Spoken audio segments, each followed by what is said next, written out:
We are recording. Hopefully recording this time. If you recall yesterday in the talk about forming a essay, I said first you have a thesis, a simple sentence that embodies the main idea, saying one thing about one thing. One thing about one thing. And it's either an is or a does sentence. You modify it a little bit so it's strictly is does. You have your opening paragraph, you have three of the supporting paragraphs, and then you have a concluding paragraph. Supporting paragraphs follow a format of topic sentence. There's support point, evidence, commentary.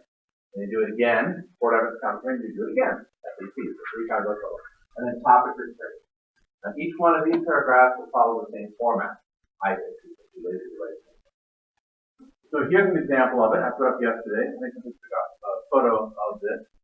Really quickly, the thesis of the entire paper.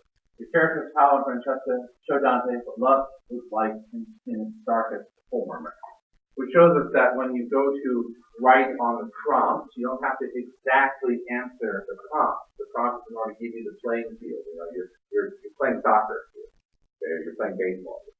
To give you a playing field, but your writing ultimately can be about the work, more or less related to what's being said in the prompt. Now my topics are all going to be supporting this idea or developing this idea. These two characters are filled with pain. Both Paolo and Francesca are unaware of the consequences of their actions, and the two characters represent an inversion of the natural course of things. Each one of these is a statement or observation that I've made. Notice that they aren't necessarily facts. It's not like Paolo is a guy. That's a fact. This is more like an observation. They're both filled with pain. It may seem obvious, but it does take somebody who's actually reading the text to notice that. Or both Paolo and Francesca are unaware of the consequences of their actions. Again, this seems obvious, but you get it if you are reading carefully, not if you're just walking over it. And same with the third one. And then when I go to develop it, I use the SEC formula, only I try not to be formulaic. I try not to do the S and the E and the C. So it says here, they are slammed against harsh rocks for all eternity. Now that's the fact. It's supporting the idea that they're filled with pain. That's a fact. The poet writes, and then I give whatever the example is. Rocks are as firm as the natural law, and the pain that hitting the rocks causes is like the pain of transgressing the natural law. You argue a little bit of interpretation, which is where you want to do it in the commentary. A little bit of interpretation. Not too terribly much, but you get a little interpretation. And it's connecting back to that idea of pain, that idea that we have in the topic sentence. Both characters are constantly weeping. Again, the fact that if you read this, it's there, they're weeping. And then you get the evidence. See, it's not good. They wept. Weeping is an outward sign of pain. Yes, you can weep when you're happy too. I'm so happy. You can do that, it's true. But normally when you weep, it's just you're kind of miserable. And so you say it's an outward sign of pain, again, a commentary. But a commentary connected back to the topic. And third, both characters express pain for eternity. Francesca says that, so on and so forth, the pain that we have in remembrance. Her reflections on the past cause her, instead of joy, tremendous pain. So again, connecting back to that idea of pain. Then I rephrase it in its darkest form, lost the same thing. I'm going to do the same for this paragraph and this paragraph.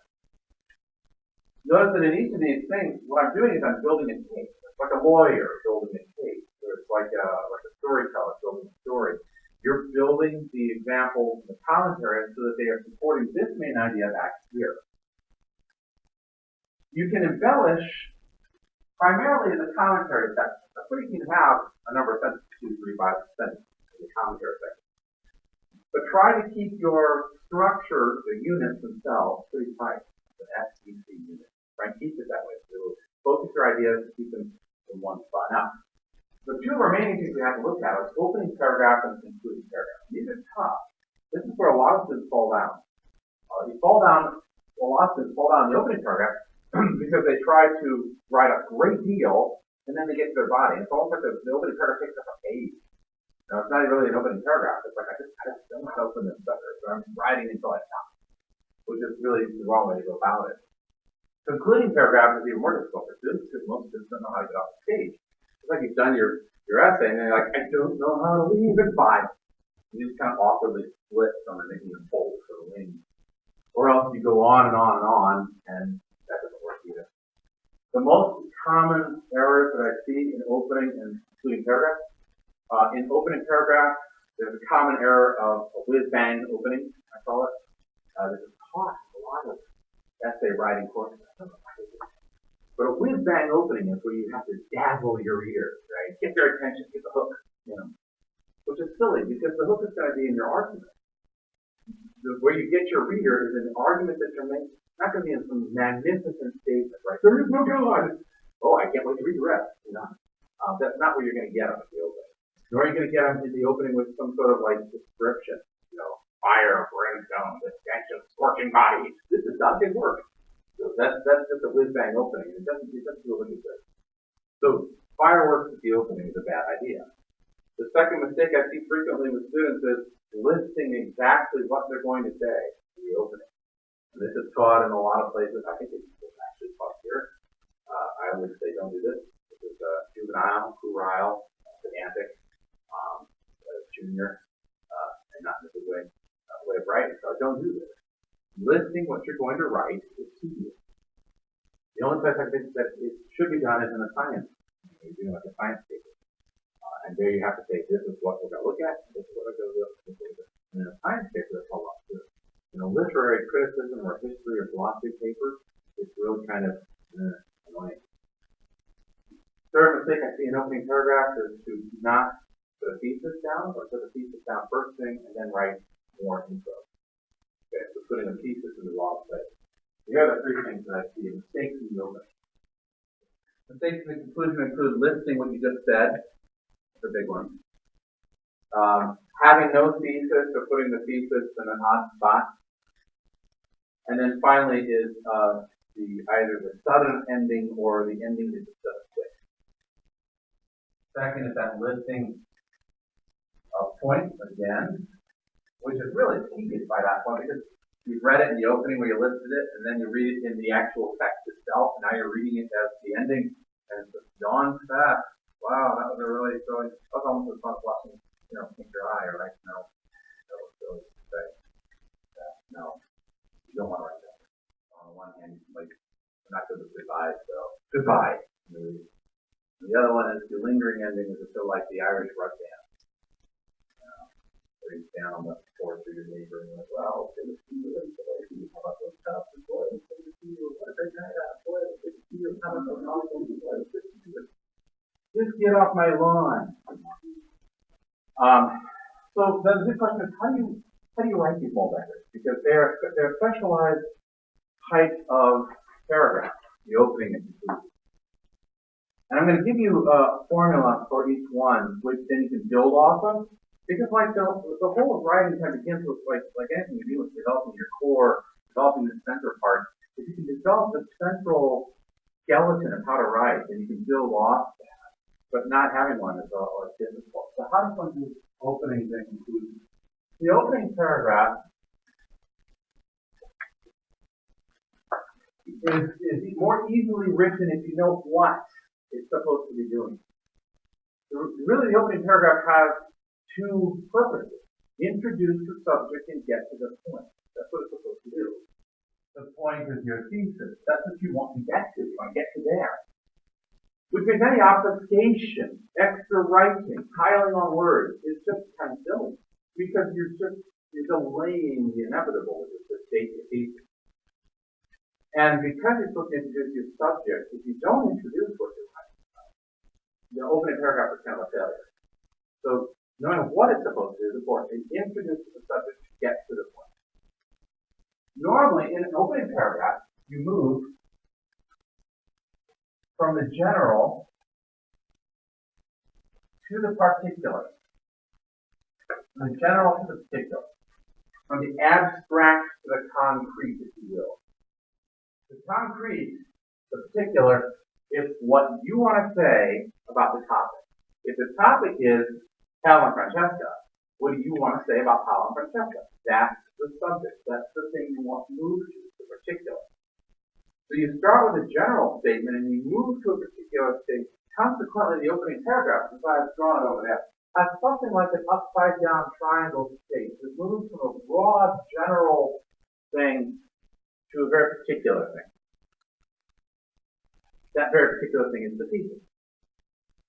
Now, this can be taken to extremes, of course. My favorite was a student when I was teaching down in Texas, and he was writing a history paper on the gold rush in 1850, whatever. And he writes the late 1880s, and he writes the opening of his paper.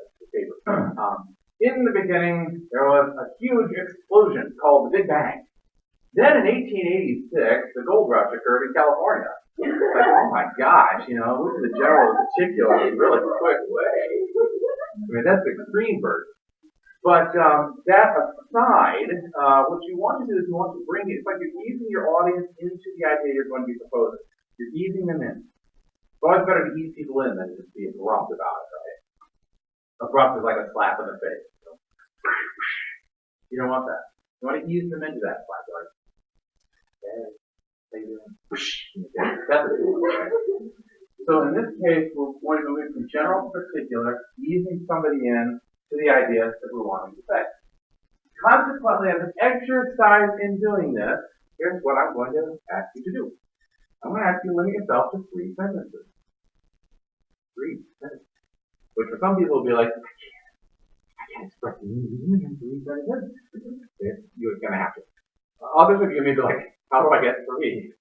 Squeeze that stone until it bleeds, 3 sentences is a good framework to work with.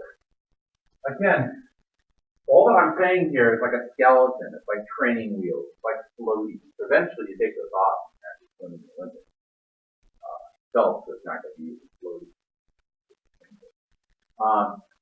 Limit yourself to 3 sentences. Now, if that's the case, you've got 1, 2, 3 sentences to work with. The position of the thesis is going to be in the last place, the 3rd sentence. So whatever you have for your thesis, your working thesis, it's going to go there. Realize, of course, that your thesis can change. You can alter it. You can modify it. Once you get it down on paper, it's not like you're wedded to the thing, I do solemnly swear to be true to you, thesis. No, it's not that. The thesis is a working idea. You're putting it down so you can work with it. You put it down here, and if you have to change it later, you change it later. But one way or the other, the main idea is going to go in that 3rd position. So thesis is going to occupy this spot here. And that leaves you with only 2. Stakes are raised. Well, if we take the first sentence of the opening really has to introduce the author's title. That has to be in there.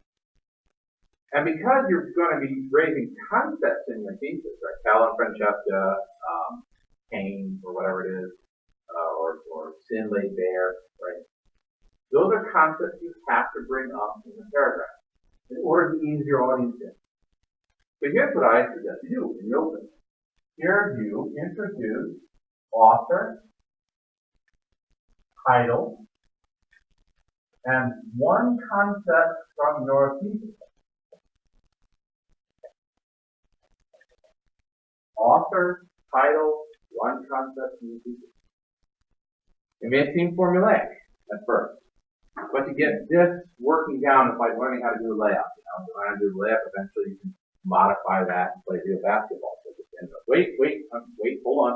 You have to learn the layup first. But essentially, they said something like, in his Divine Comedy, Dante Alighieri introduces the character of Paolo Francesca. Okay?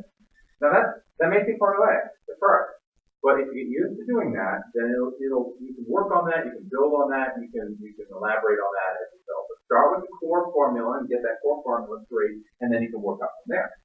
Now that leaves us with only 1 sentence to go. Between this side of the Oreo and this side of the Oreo, we have to have the fudgy stuff. So what is the fudgy stuff? Well, you've already introduced 1 concept from your thesis. What do you think you have to introduce still? 1 more concept in your thesis. Right, the second, whatever that is. If, for instance, that's the case, I've already introduced Paolo Francesca. And let's use that as that example. The character Paolo Francesca reveals lust in its barest form. So I've got Paolo Francesca here. What do I still have to introduce? Lust. Yeah. The other concept in the thesis has to be introduced. So And this should, ideally, send your reader from this general thing where he sets all these premises to a premise that maybe is a little easier, a little bit more tricky to accept, to thesis where he's like, okay, I got this. If I accept this, and I accept this, and I accept that. And it's called logic, right? If you accept premise A, you accept premise B, you have to accept premise B, right? You all know logic, you think logic really excellent. If, for instance, all men are mortal, and Socrates was a man, therefore what is Socrates? He's mortal, right? If you accept premise A and B, so sorry, but you gotta accept he's mortal. Same thing happens here. You accept that Dante wrote the Divine Comedy and then he introduces Paolo Francesca. You accept that these guys have an example of lust, they represent lust. Therefore, you kind of have to accept that Paolo Francesca would be a lust and spirit. It works like a syllogism in logic. Very similar thing. Let me write an example here. I'll see what I'm talking about.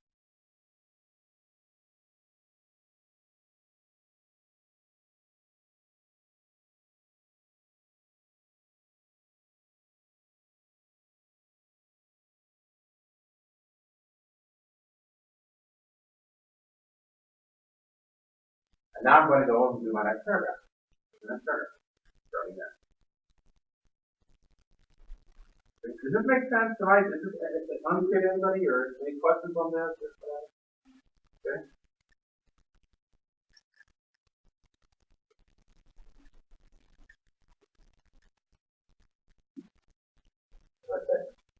It's always difficult to write a conclusion because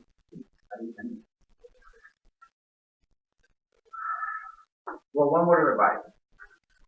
Don't write your conclusion until you've written the rest. It sounds kind of lame because obviously you get it. But what I mean by that is write the opening paragraph, like after you've written your body paragraph. You usually do it, you write it after your body paragraph. So write the body paragraph first, then write your opening paragraph, and then write the concluding paragraph for the last. Mainly because what you're going to be doing in the concluding paragraph is drawing from the rest of the work to make the concluding paragraph. If you don't have the rest of the work, it's going to be hard to draw from. So you really want to get the body paragraph, and then the opening paragraph, and then do the concluding paragraph last. So you have a word of advice. It'll be a lot easier for you if you do.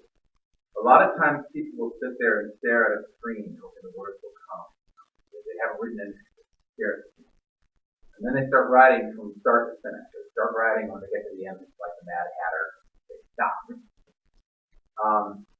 That kind of echoes what I think Steinbeck said, where he said, writing is easy. You stare at a blank piece of paper until beads of blood form on your forehead.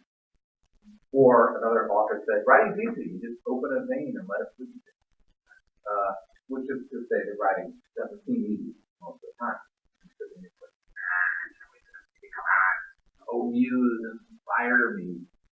Well, the muse inspires those who inspire themselves. If you write the body paragraph first, which is really going to be the easiest one to write, then you're already thinking about the subject. So when you go to write the opening paragraph, it's not like squeezing blood out of a turnip. Okay. Write those body paragraphs, then write the opening paragraph. And here's when you get to the concluding paragraph. Here's what's going to happen. You're going to have already thought about the subject, and you're going to have material on paper that you can actually draw from to make that conclusion work. The concluding paragraph, like the opening paragraph, does a very specialized thing. And like the opening paragraph introduces the subject and gets to the point, the concluding paragraph is going to rephrase the subject and then conclude the idea or the argument. So if you ever listen to classical music, right? At the end of a lot of those Renaissance pieces, it's like dun dun dun dun dun dun dun dun, and it's done, right? There's a big blowout. It's a similar thing here. You're trying to think of a way where you get this closing note and get to the end, right? Yeah. It's the other way around. Oh. The other way around. So it starts this way and it goes outward that way. Right. You got the idea. It is the opposite of the open, which moves from general to particular. So you're going to move from particular to general. By that I mean the particular is your thesis. The particular is your rephrased thesis. Don't just say the thesis again, because that's really lame. If your thesis originally was that Paolo Francesca revealed lust in its darkest form, don't just say that again. Paolo Francesca revealed lust in its darkest form. Don't do that. Instead, you want to rephrase. Like, can you say this in a different way? I'd say the same thing. Lust, in its barest form, is embodied in the characters of Paolo Francesca. Yeah, I said the same thing, but it's said a different way. You're rephrasing that thesis. And that is going to come at the beginning. Then you move to a general. In order to do this, here's the other commandment. Here's commandment number 1, or commandment A. Here's commandment B. Limit yourself to 2 things. Here too. Remember, you're not going to be listing what you just said. Don't list what you just said. Do not list what you just said. Instead, what you're going to do is you have 3 sentences. 1, 2. This is going to be a rephrase of your thesis, which means now you have 2 more to work with. 2 more to work with. Let's take the third one first, which is the concluding one. That's the bum, bum, bum, bum ending. Okay. There are a couple good ways that you can end this. You can apply it to modern life. You can say a logical conclusion of what you're talking about. You can wrap it up by saying perhaps this is what Dante wants us to take away from the work. One way or the other, you want to conclude with concluding phrases of some kind. The third one here, when you need a real concluding sentence, you can apply to modernity. Perhaps in the modern world, more people should study Paolo Francesca, so we wouldn't have the problems that we have with rampant lust. Just explain to my work. Apply to modernity. You can have a logical conclusion from your argument. If Paolo Francesca, for instance, reveals lust in its darkest form, we can conclude that other characters in the novel are as what are obvious to think. You can say, if this is true about Paolo Francesca, perhaps it is true of every character in the comedy, that they reveal sin in its darkest form. That's a logical conclusion. A third thing you can do is to say, what are you supposed to take away from this idea? If this is the case, what do you need to learn from this? Takeaway idea. If it's true that Paolo Francesca represent lust in its darkest form, perhaps lust is not what we should be falling into. Perhaps lust should be avoided. Perhaps we should avoid lust at all costs. Perhaps lust is more painful than it's worth. See, that's a takeaway. It's like, oh, I get that. I learned my lesson from literature, and therefore I will sin no more. Okay? That's what you should be taking away. Right? That leaves us with one sentence in the middle. This is the most difficult sentence, I think, of the entire essay. As soon as I fall down on this one. But once you get it, this is awesome. You do this like threading a needle. It's like making a hat trick in soccer. You're like, yeah, woo! I get to rip off the shirt. Not really bad, but guys rip off the shirt like,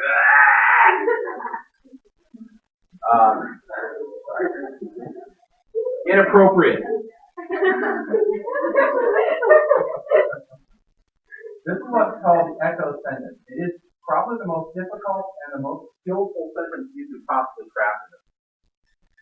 What the echo sentence does is it hints at something that's been brought up already. Okay? It pings something. If you know what that term is, pinging something. Like in a submarine. It echoes or reminds the reader of something that they've read before. And then what happens is the reader reads it, they're like, oh, yeah, she brought that up earlier. Yeah, that's clever. Ooh, that's right. And they think, oh, what a nice conclusion we have here. And consequently, what happens is you have a technique called closing the circle. Closing the circle. This echo sentence here is just a reminder to the reader, as subtly as you can, of something that's gone before in the text. An adjective, an image, a question, a conundrum, a problem of some kind that you brought up earlier. It's just pinging that so that they say, oh, I've heard that. And if you pull this off, you do what's called closing the circle. That is, the argument comes back to where it began. And the reader has a sense of completion and satisfaction. And they're like, that's completion. So, but that's a problem, right? How do you how do you do this? How do you remind your reader of something that's gone before? Where do you look for stuff? Well, I would suggest that the best place to look is actually way back at the beginning of your essay, the start of your essay. It's a good place to look. And you can look throughout for adjectives or terms or ideas that you brought up in concrete things, commentary. But the opening is a good place to look. Why? Because that's where you get started with. So if we started way back up here, right? Paolo and work of the Divine Comedy, Dante Alighieri introduces the character of Paolo Francesca. Paolo Francesca are an embodiment of love. Indeed, these characters show love in its darkest form. Well, notice I've used the word here embodiment of love. Here I've used the word darkest form. Those are words that stand out. So, embodiment and darkest. Now, if I use those same words down here, what happens to readers at home? She's using the word stark again. Takes you back up to here. Or she's using the word embodiment. Takes you back up to here.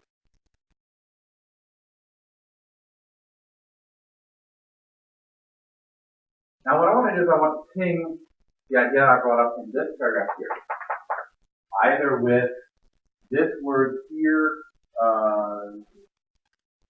their existence in the realm of the lustful, they embody the lustful energy, here, it's in the darkest form, that word darkest. Pinging that so the audience remembers that. The views of lustful right there, and characters on power.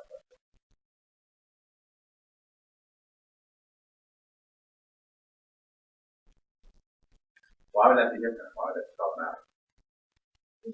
I would need to say are the things that they chose the thing, right? Or that they visualize the thing. And that's a very important point because Dante over and over again says we're not looking at individual people, we're looking at the sin itself. The individual is lost in hell. There are no individuals in hell. They are the sin. Sin and individual one and the same. It's a big Aristotelian concept, right? As long as you're lying, you still have a chance of stopping to stop lying. Because, you still you. But if you don't stop lying, you become lied. You are no longer you. You can't help yourself. You lie constantly. And then you are lied. You are no longer the individual. And what Dante is suggesting here is this is how Francesca are the sin. Why do I bring that up here? Because part of what you're doing is you're broadening the conversation to possible conversation later on. To really depth. You're opening up a possibility of another conversation after your essay. So here you said they are the sin in the darkest form. Bringing up the word darkest. That ties back to the original paragraph. Dark. Okay? And now I'm going to give an nice concluding thing.